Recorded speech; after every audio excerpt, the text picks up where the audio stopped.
Hello students, आज हम लोग linear equation in two variable को पढ़ेंगे। इसमें तीन वर्ड यूज हो रहा है, लीनियर, इक्वेशन और वेरिएबल। तो लीनियर को कैसे पहचानेंगे मैथ्स में हम? लीनियर हम इसको कैसे पहचानेंगे? सपोज एक एग्जांपल लेते हैं, x प्लस 2 इक्वल टू 5। यहाँ x की पावर कितनी है? यहाँ पे x की पावर 1 है, x की पावर 1 है। सिमिलरली कुछ और एग्जांपल भी ले सकते हैं, y प्लस 7 इक्वल टू 10। यहाँ y की पावर कितनी है? 1 है। तो ऐसे इक्वेशंस जिसमें वेरिएबल की पावर, x यहाँ पे क्या है? वेरिएबल है, वेरिएबल की पावर 1 है। इस इक्वेशन में y एक वेरिएबल है और इसकी पावर कितनी है? 1 है। तो अगर वेरिएबल की पावर 1 आती है तो वो लीनियर कहलाता है। अगला वर्ड जो इसमें यूज हो रहा है वो है इक्वेशन। अगला वर्ड यूज हो रहा है वो है equation. Equality of two expressions. अगर दो एक्सप्रेशन इक्वल हैं तो उन्हें हम इक्वेशन कहते हैं। यहां पर देखो ध्यान से, इसी एग्जांपल को फिर से लिख ले रहे हैं, x प्लस 2। ये एक एक्सप्रेशन है, ये दूसरा एक्सप्रेशन है। ये एक एक्सप्रेशन हो गया, ये दूसरा एक्सप्रेशन हो गया, और दोनों एक्सप्रेशन इक्वल है, इक्वल का साइन लगा हुआ है, तो इसे हम कहेंगे इक्वेशन। इक्वेशन में लेफ्ट हैंड साइड है और एक राइट हैंड साइड होता है। पहचानने का तरीका ये है। तीसरा जो वर्ड यूज हो रहा है वो है वेरिएबल। वेरिएबल का मतलब होता है ऐसा सिंबल जिसकी फिक्स न्यूमेरिकल वैल्यू न हो। A symbol does not have fix numerical value is called variable. इस चैप्टर में तीन तरीके से क्वेश्चन आते हैं। एक है आपका एलिमिनेशन मेथड,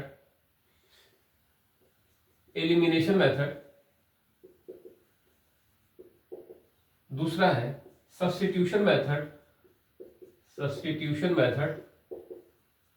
और तीसरा है ग्राफिकल मेथड।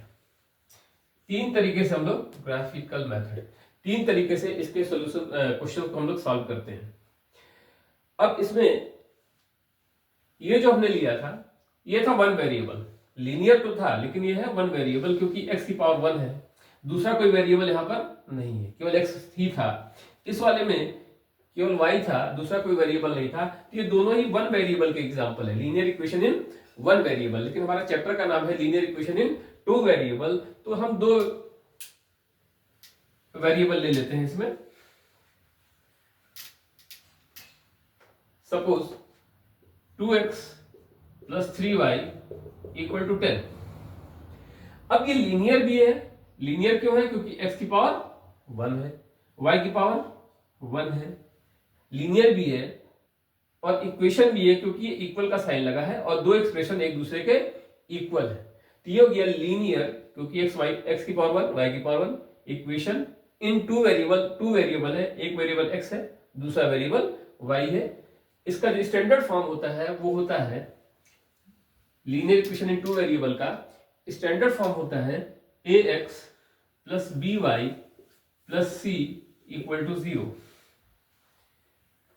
एक क्वेश्चन लेके हम समझते हैं कि कैसे किस तरह के क्वेश्चंस बोर्ड में आते हैं, कैसे उनको सॉल्व करना चाहिए। क्वेश्चन हमारे पास x प्लस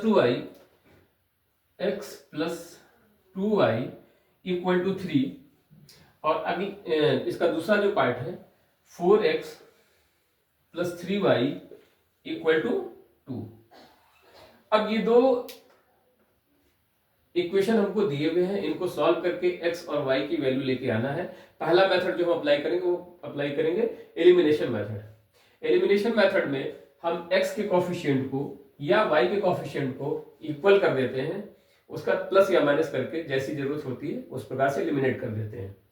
सपोज यहाँ 4 है, अगर यहाँ पर हम 4 ला दें, यहाँ 4x है, यहाँ भी 4x हो जाए, माइनस कर दें तो x यहाँ से एलिमिनेट हो जाएगा, गायब हो जाएगा। तो कुछ ऐसा करेंगे कि ये x गायब हो जाए या फिर y गायब हो जाए, कोई एक गायब हो जाए, किसी को भी गायब कर एलिमिनेट कर सकते हैं। यहाँ पे सपोज हमने यहाँ 4 से मल्टीप्लाई कर दिया, तो 4 से मल्टीप्लाई हमारा यहाँ पे होगा, आ जाएगा 4x, यहाँ पे होगा 8y, और हम इसमें भी करेंगे तो 4 3 जा 12 आ जाएगा हमारा। और इस इक्वेशन को हम एज इट इज ऐसे ही उतार ले रहे हैं, 4x plus 3y equal to 2। Actually 4 से मल्टीप्लाई करने पर हमें क्या फायदा हुआ, 4 से मल्टीप्लाई करने पर हमें ये फायदा हुआ कि ये टर्म इक्वल हो गई, 4x ऊपर भी आ गया, 4x नीचे भी आ गया। अब जब हम इसको माइनस करेंगे तो 4x यानी x वाला पार्ट हमारा गायब हो जाएगा, बचेगा y वाला पार्ट। अब हम इसको माइनस कर देते हैं, minus minus minus 4x minus 4x 0, x वाला टर्म यहां से हट गया, ये गायब हो गया। 8 minus 3y, 8y minus 3y 5y, 12 minus 2 10। So y equal to 10 by 5 which is equal to 2। y की वैल्यू हमको 2 मिल गई। अब इस वैल्यू को, y की इस वैल्यू को हम किसी एक इक्वेशन में पुट कर दें, चाहे इसमें पुट कर दें चाहे इसमें पुट कर दें, हमें x की वैल्यू मिल जाएगी। तो हम y की इस वैल्यू को इस इक्वेशन में पुट कर देना है। देखते हैं कैसे क्या आता है, x plus 2y equal to 3, यही हमारा पहला इक्वेशन था।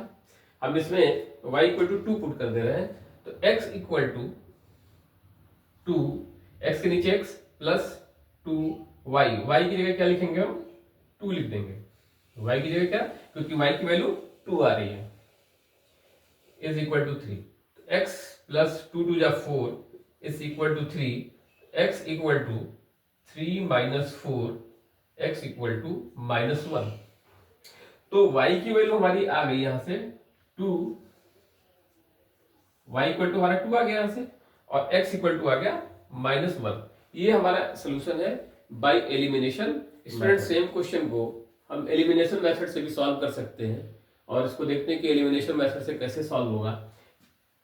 x equal to 3 minus 2y, plus 2y था उधर गया, माइनस 2y आ गया। अब इस मेथड को सब्स्टिट्यूट कर दो, सॉरी सब्स्टिट्यूशन मेथड से हम सॉल्व कर रहे हैं इसको। अब इस वैल्यू को, x की इस वैल्यू को दूसरे इक्वेशन में सब्स्टिट्यूट कर देंगे। जब सब्स्टिट्यूट करेंगे तो ये आ जाएगा 4 वैल्यू ऑफ x की जगह हम रख देंगे 3 माइनस 2y, x की जगह इसको पुट करेंगे 3 minus 2y, 3 minus 2y plus 3y equal to 2। अब 4 से मल्टीप्लाई करेंगे, 4 3 जा 12, 4 से इसमें भी मल्टीप्लाई करेंगे, minus 8y plus 3y equal to 2, 12 plus minus minus plus minus, so 8y ये आ जाएगा 5y इक्वल टू 2, 12 इधर प्लस में हो उधर जाके माइनस में आ जाएगा, 5y 2 minus 12 plus minus again minus 5y minus 10, minus minus cancel, y equal to 10 by 5 हमारा आ गया 2। अब इस वैल्यू को y की, y इक्वल टू जो 2 आया हुआ है, इसको किसी एक इक्वेशन में रख दो, चाहे इसमें रख दो चाहे यहां रख दो या इसमें भी रख दो, कहीं तीन में से किसी एक जगह रख दो, y की वैल्यू x की वैल्यू आ जाएगी। x इक्वल टू, सपोज हम यहां रख दे रहे हैं x इक्वल टू 3 माइनस 2, और y की जगह क्या पुट कर दे रहे हैं, y की जगह पुट कर दे रहे हैं हम 2, so 3 minus 4 minus 1, x equal to minus 1। अब ये सब्स्टिट्यूट करने से फायदा क्या हुआ, x equal to minus 3y हमने पुट किया इस इक्वेशन में, तो इससे फायदा क्या हुआ कि यहाँ पर हमारा 2 वेरिएबल था, एक वेरिएबल में कन्वर्ट हो गया, यहाँ भी y आ गया यहाँ भी y आ गया, और जब एक वेरिएबल में कन्वर्ट हो गया तो उसको सॉल्व करना हमारे लिए इजी हो गया। ठीक वैसे ही जैसे एलिमिनेशन मेथड में जब हमने एलिमिनेट किया था तो 2 वेरिएबल से एक वेरिएबल में कन्वर्ट हो गया था, और फिर एक वेरिएबल में कन्वर्ट होने के बाद उसको सॉल्व करना इजी हो जाता है।